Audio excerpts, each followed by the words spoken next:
Առաջին հերթին սահմանադրական դատարան դիմելու հնարավորությունն է, որը միանշանակ, եթե իհարկե նախագծային կարգավորումները մեր կողմից դեռ ուսումնասիրության փուլում են, որովհետև շատ ավելի մեծ նախագիծ է, քան այն տրամաբանությունը, որը հանրային քննարկումների տեղիք է տվել, բայց միանշանակ, եթե ես համարեմ, որ նախագծային կարգավորումներում չեն լուծվում այն խնդիրները, որոնք ես ինքս տեսնում եմ,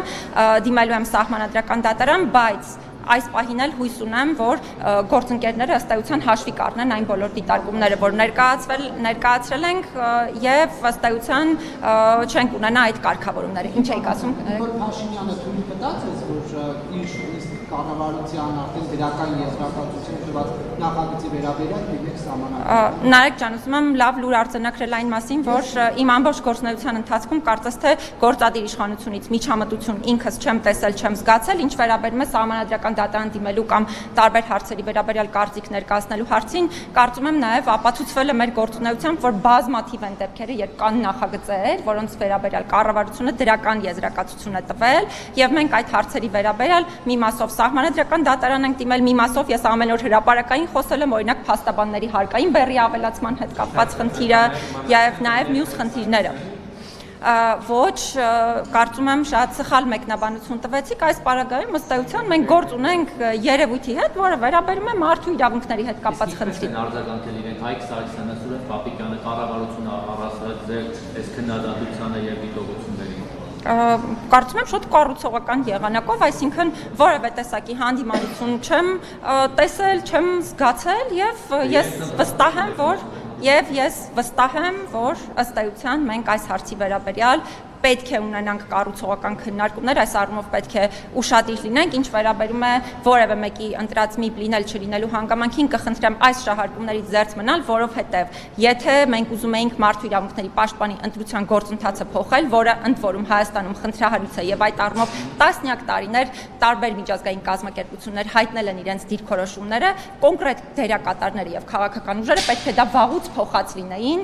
այս փուլում դրա վերաբերյալ անհասկանալի եզրահանգումներ անելու փոխարեն այս պահին ընդ որում ես այդ քննարկումների մեջ եմ, որովհետև ես բարձրաձայնել եմ այն հանգամանքը, որ այո, տասնյակ արդեն մի քանի երևի թե մի տասնամյակ հաստատ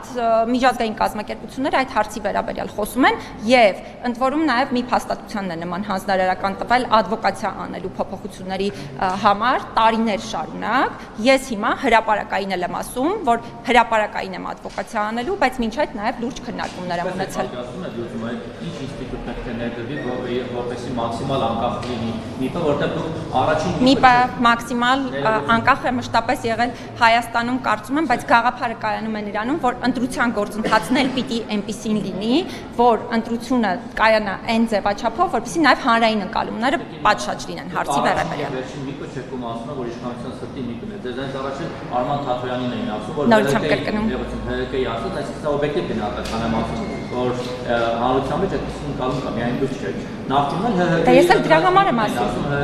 Դրա համար եմ ասում, մեխանիզմը պետք է փոխվի, որովհետև տարիներ շարունակ նաև մի փաստաթուղթն է ընդ որում հանձնարարական եղել ադվոկացիա անելու այս փոփոխությունների համար։ Կարծում եմ, որ մենք վաղուց պիտի խոսացած լինեինք այս խնդիրների մասին։ Ես հիմա ոչ միայն հրապարակային եմ խոսում, արդեն իմ ընտրությունից անմիջապես հետո ես բոլոր իրավասու մարմինների հետ այս հաղորդակցությունը վարել եմ։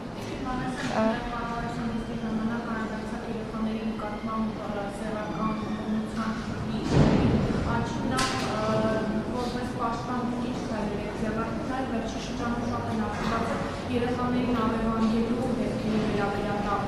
տեղեկատվությունը, դպրոցների բակից կամ ընդհանրապես մոդելում կոնկրետ այս մասով ինչ-որ տարբերություններ ունեք, ինչ տեղեկություն ունեք կամ ինչու է վերջին շրջանում Հայաստանում ավելացել նման դեպքերը։ Ես ինչպես նշեցի, համարում եմ, որ Հայաստանում երեխայի իրավունքների պաշտպանության համակարգը եղել է միանշանակ ոչ արդյունավետ եւ չի համապատասխանել այն միջազգային չափանիշներին, որոնք ոլորտում առկա են։ Հիմա շատ կարեւոր է, որ այս նախագծերի փաթեթը ըստ էության արդեն մտնում է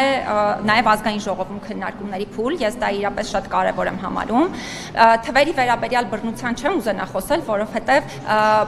այն հանգամանքը, որ հիմա մենք մեծ թվերի մասին ենք խոսում, պայմանավորված է նաև նրանով, որ հիմա վիճակագրությունն է մի փոքր այլ կերպ վարվում, քան նախկինում, հիմա նաև շատ են բարձրաձայնում այս հարցերը, քան նախկինում, որովհետև օրինակ, եթե նախկինում երեխան ընտանիքի ներսում սեռական բռնության էր ենթարկվում, մեզանից որևէ մեկը դրա մասին կարող էր չիմանալ նույնիսկ։ Տեսանյութը վերջերս Մերձավանի դպրոցի հայտնի միջադեպից հետո աշակերտներից մի քանիսը տեսախցիկների առաջ ներողություններ էին խնդրում եւ այլն ըստ էության կարծու պարտադրանքի միջոց ուսումնասիրվել են այդ տեսանյութերը ձեր կողմից թե ոչ։ Ես հիմա դրան էլ կանդրադառնամ, պարզապես հարցը ավարտեմ ու պարտադիր Փայլակ ջան, հա խոսամ դրա վերաբերյալ եւս։ Ըստ էության այս առումով մենք մեծ թվերի եւ մեծ դեպքերի մասին ենք խոսում, նաեւ այն պատճառով, որ իմանում ենք դրա մասին, բայց այսօր նաեւ հնարավոր մեթոդներն են, հա, մեծացել եւ շատացել։ Այո, ցավոք պետք է ասեմ, որ մենք էլ ենք շատ դեպքերում գործ ունենում երեխաների նկատմամբ սեռական բռնության եւ սեռական ոտնձգության դեպքերի հետ, երբ այդ թվում իրենք են բողոքում մեզ, այսինքն խորհրդապահական եղանակով տեղեկատվություն են փոխանցում հարցի մասին։ Այս առումով ես հատուկ կառավարության նիստի շրջանակում էլ խոսեցի այն առնչությամբ, որ կարծում եմ, որ այսօրվա մեր համակարգը իրապես պատրաստ չէ պատշաճ արձագանք ցուցաբերելու այս հարցերին, որովհետեւ օրինակ նույն խնամակալության եւ հոգաբարձության մարմինները շատ անարդյունավետ եւ ոչ պրոֆեսիոնալ աշխատանք են ոլորտում իրականացնում եւ մի շարք այլ հարցեր այստեղ կարելի է շեշտադրել, ձեր նշած առևանգման դեպքերը եւ այլն, դրանք եւս ընդհանուր համակարգի մաս են կազմում, որպեսզի